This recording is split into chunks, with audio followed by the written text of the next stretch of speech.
It is Central America's Northern Triangle, 3 countries among the most dangerous in the world that drive the massive illegal migration to the United States. Thanks for staying with us tonight. I'm Tamsin Fidel. I'm Corey Chambers. We wanted to know just how bad is it that people risk their lives to get out.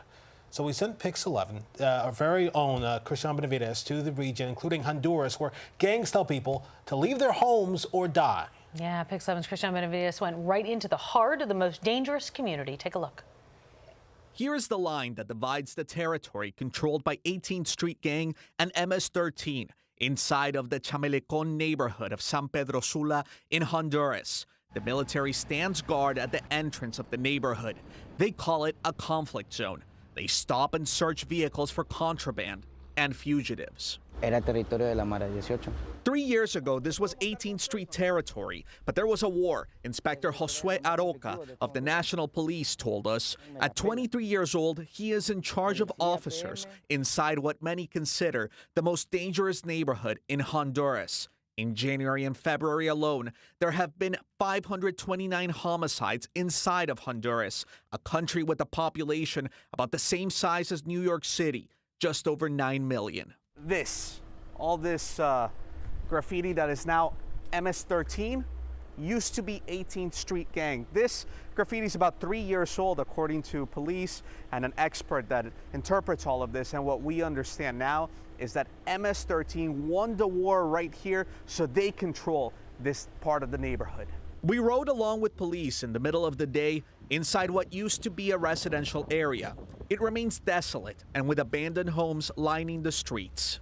Many of the families who were forced out are part of the estimated 100,000 migrants who have reached the U.S. southern border in the past year. Los pandilleros la corrieron, la sacaron de aquí. Threatened with execution, Inspector Aroca tells us residents were given 24 hours to pack their belongings so gang members can take over.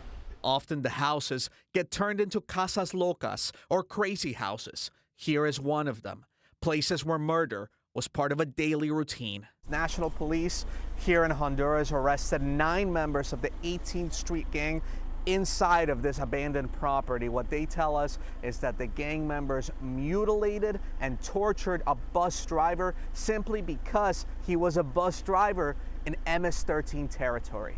Gangs have owned this neighborhood ever since they executed more than 24 people, including 7 children, on the night before Christmas Eve in 2004. Today, a mural is there to remember the victims. The area still a kind of lockdown. With gates, concrete walls, and barbed wire in the middle of it all, an outreach center for at-risk youth who often have only 2 choices: join a gang or get killed. It's a safe haven for this 19-year-old who used to live in New York as well as Florida. He was recently deported back to Honduras and asked us not to use his name. So if you were walking down the street and they saw you dressed in a way that they didn't like, would it be something that they would attack you for?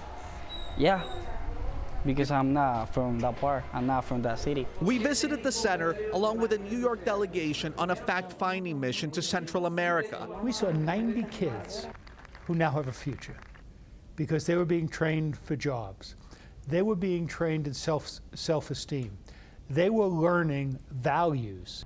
But less than a mile away sits another option for freedom: the San Pedro Sula bus terminal, the starting point for the migrant caravans, and for so many, their only way out. In Chamelecon, Honduras, I'm Christian Benavides, Pix 11 News. In part 2 of Trapped in the Triangle takes a look at climate change, how droughts in some areas of El Salvador are causing people to flee. We also meet with a pastor and former gang member who says he killed 15 people before finding God. That's tomorrow night at 10.